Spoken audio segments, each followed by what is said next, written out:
வாயா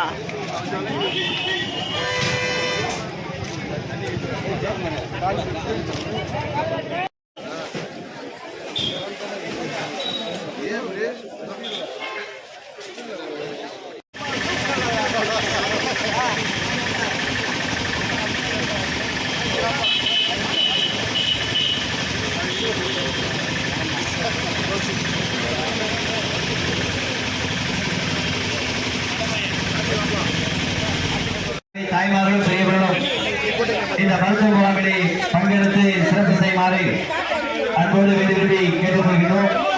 நம்முடைய ஒன்றிய கழகத்திலே செயலாளர் மரியாதைக்குரிய செயல் வீரர் அரவேரன் அறிவு ராதாகிருஷ்ணனுடைய செய்தி ஏற்பாட்டில் கரம் கோர்த்து பெருமை சேர்க்கின்ற வகையிலும் வலிமை சேர்க்கின்ற வகையிலும் இந்த அன்னதானத்தினுடைய புண்ணியம் மீண்டும் புரட்சித்தவருடைய எடப்பாடியாரை முதலமைச்சர் அரியணை இடத்தை மலர்ந்தது, அம்மாவின் ஆட்சி மலர்ந்தது என்கின்ற அந்த வரலாற்றை உருவாக்குகிற வகையிலே தான் இந்த அன்னதான நிகழ்ச்சி உங்கள் வயிறார உணவு வழங்குகிற நாள் முழுவதும் அன்னதானம் என்கிற இந்த நிகழ்ச்சி தம்பி அரியூர் ராதா அவர்கள் இங்க இருக்கக்கூடிய மாவட்ட கழகத்துடைய ஒன்றிய கழகத்துடைய பொறுப்பாளர்களுடைய வழிகாட்டுகளோடு ஆணையமே இந்த நீர்வோர் பந்தலை கொடுத்துகிற அக்னி நட்சத்திரத்தினுடைய அந்த வெயில் தாக்கத்தை குறைக்கின்ற வகையிலே நீர்வோர் பந்தலை திறக்கலாம் என்கிற அந்த அறிவிப்பை கொடுத்தார்கள் என்று சொன்னால் அதற்கான கோரிக்கை வைத்த முதல் மக்கள் தலைவர் நம்முடைய புரட்சி தலைவர் எடப்பாடி அவர்கள்.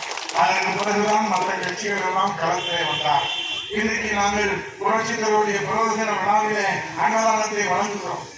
அம்மாவின் ஆயுள் என்று அம்மாவின் அரசினுடைய ஆயுள் என்று சொன்னார். அம்மாவின் ஆயுள் முடிந்ததற்கு பிறகு அம்மாவுடைய அரசினுடைய ஆயுள் முடிந்து விட்டது என்று சொன்னார். அம்மாவை காப்பாற்ற முடியாமல் நாம் தத்தளித்துக் கொண்டிருந்த